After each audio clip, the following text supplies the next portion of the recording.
নমস্কার বন্ধুরা, ফিরে এলাম তোমাদের কাছে একটা নতুন ভিডিও নিয়ে তোমাদের প্রিয় চ্যানেল কার্তিক হর্টিকালচারে।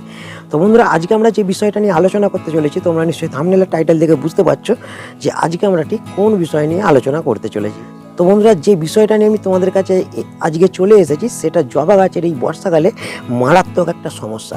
সেই সমস্যাটার কারণে কিন্তু অনেক জবা গাছ এই বর্ষাকালে ঝিমিয়ে পড়ে, অনেক জবা গাছ বর্ষাকালে এই পাতা হলুদ হয়ে যাওয়ার সমস্যাটা দেখা যায় এবং সঠিক চিকিৎসার অভাবে কিন্তু, সঠিক পরিচর্যার অভাবে কিন্তু এই সময় জবা গাছগুলো মারাও যায়।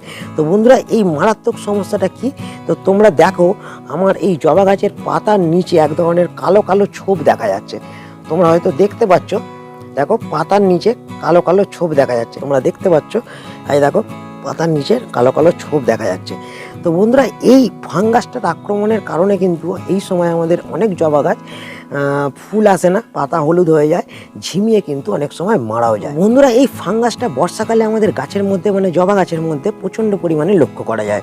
এই ফাঙ্গাসটা পাতার নিচেই সবসময় হয়, পাতার উপরে কখনোই ফাঙ্গাসটাকে লক্ষ্য করতে পারবে না তোমরা। এই সবসময় এই পাতার নিচেই দেখবে যে কালো হয়ে আছে। এই ফাঙ্গাসটাকে যদি আমরা এরকম হাতে করে মুছে দিই, তোমরা দেখলে হয়তো মুছে গেল, ফাঙ্গাসটা নেই, কিন্তু কিছুক্ষণ পরেই এই ফাঙ্গাসটা আবার কিন্তু এই একই জায়গাতে আক্রমণ হয়, একই জায়গাতে তৈরি হয়। তো বন্ধুরা, এই ফাঙ্গাসটা কি করে? এই ফাঙ্গাসটা গাছের পাতার মধ্যে, পাতার গোড়াতে যখন আক্রমণ করে, এই ফাঙ্গাসটা একটা মারাত্মক ভয়ানক একটা ব্যাকটেরিয়াকে বহন করে। সেই ব্যাকটেরিয়াকে গাছের মধ্যে ইনটেক করে দেয়। ইনটেক করে দেওয়ার ফলে কি হয়, গাছের কাণ্ডতে আস্তে আস্তে এই ফাঙ্গাসটা অ্যাটাক করা শুরু করে, গাছের কাণ্ডটা শুকিয়ে যায় এবং গাছ আস্তে আস্তে ঝিমোতে ঝিমোতে মারা যায়।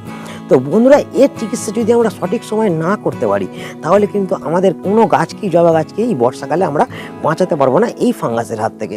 তো বন্ধুরা, অনেকে ভাবছো যে এই ফাঙ্গাসটা কি আমাদের গাছের জন্য ক্ষতিকারক, আমাদের জবা গাছের জন্য এই ফাঙ্গাসটা কি ক্ষতি করতে পারে? তো বন্ধুরা, এই ফাঙ্গাসটা হয়তো ক্ষতি করতে পারে না, কিন্তু এই ফাঙ্গাসটা যে ব্যাকটেরিয়াকে বহন করে, আমরা সকলে জানি যে আমাদের ছাদ বাগানে যেসব ফাঙ্গাস হয়, সেই ফাঙ্গাসকে কিন্তু প্রত্যেকটা ফাঙ্গাস একটা করে ব্যাকটেরিয়াকে বহন করে আনে। সেই ব্যাকটেরিয়াগুলোর জন্যেই কিন্তু আমাদের গাছ ক্ষতিগ্রস্ত হয়, গাছ কিন্তু মারা যায়। তো এই ফাঙ্গাস যখন গাছের মধ্যে আক্রমণ করে, এই ফাঙ্গাসটা এও তেমন একটা ব্যাকটেরিয়াকে বহন করে, ভাইরাসকে বহন করে। সেই ভাইরাসটার কারণেই কিন্তু আমাদের গাছটা মারা যায়। তো বন্ধুরা, আমাদের এই ফাঙ্গাসটা দমন করার সাথে সাথেও সেই ব্যাকটেরিয়াকে দমন করতে হবে। যদি আমরা সেটা করতে সক্ষম না হই, তাহলে বেশি দিন কিন্তু আমাদের গাছ বাঁচে না। তো বন্ধুরা, আমি এর ট্রিটমেন্টটা করেছি, ধীরে ধীরে দেখতে পাচ্ছ একটুখানি ফেড হয়ে গেছে কালারটা।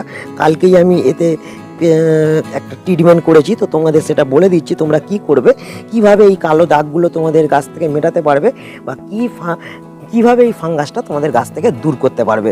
তো সেটাই হচ্ছে আমাদের মূল বিষয়, যে আমরা কিভাবে এই ফাঙ্গাস থেকে গাছগুলোকে বাঁচাবো, কিভাবে আমরা মুক্তি পাবো।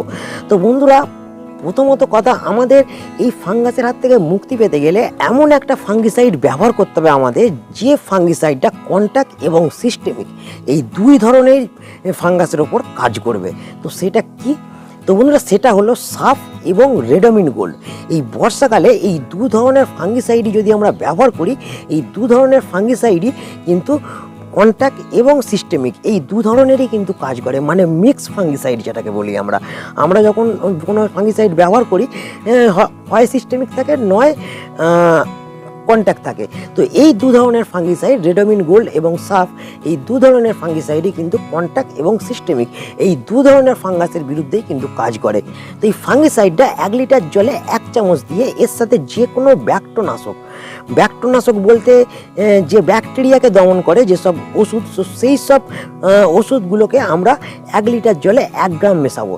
তো বন্ধুরা, সেটা প্ল্যান্টোমাইসিন হতে পারে বা অন্য যে কোনো তোমরা ব্যাক্টোনাশক ব্যবহার করতে পারো। সেটা তোমরা 1 লিটার জলে 1 গ্রাম নেবে এবং ফাঙ্গিসাইড 1 লিটার জলে 1 চামচ নেবে, নিয়ে ভালো করে ঝাঁকিয়ে তোমরা গাছের মধ্যে 3 দিন অন্তর অন্তর স্প্রে করবে।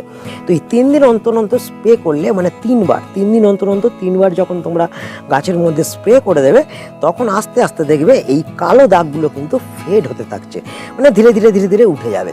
তো এইভাবে তোমরা গাছটা বারবার এই জিনিসটা প্রয়োগ করলে গাছটা কিন্তু ফ্রেশ হয়ে যাবে, গাছের পাতাগুলো কিন্তু আবার পরিষ্কার চকচকে হয়ে যাবে। তো বন্ধুরা, এইভাবে তোমরা গাছটার পরিচর্যা করো।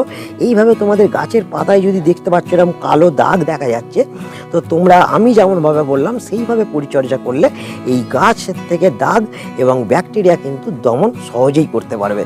তো বন্ধুরা, এই ছিল আজকে আমার ভিডিওর বিষয়বস্তু। এই আগস্ট মাসে এই বর্ষাকালে এই সমস্যাটা আমার প্রত্যেকটা বাগানি বন্ধুর হয়। তো এর থেকে কি করে মুক্তি পাবে সেটা আমি তোমাদের বলে দিলাম। আমার ভিডিওটা যদি একটু তোমাদের ভালো লেগে থাকে, কাজের মনে হয়, তো প্লিজ ভিডিওটা একটা লাইক করো, তোমাদের বন্ধুদের কাছে শেয়ার করে দিও। আমার ভিডিও নিয়ে যদি কোনো প্রশ্ন থাকে অবশ্যই আমাকে কমেন্ট বক্সে জানাও, আর আমার চ্যানেলটা সাবস্ক্রাইব করে আমাদের পাশে থেকো। তো বন্ধুরা, ফিরে আসছি আবার তোমাদের কাছে নতুন ভিডিওতে। নমস্কার।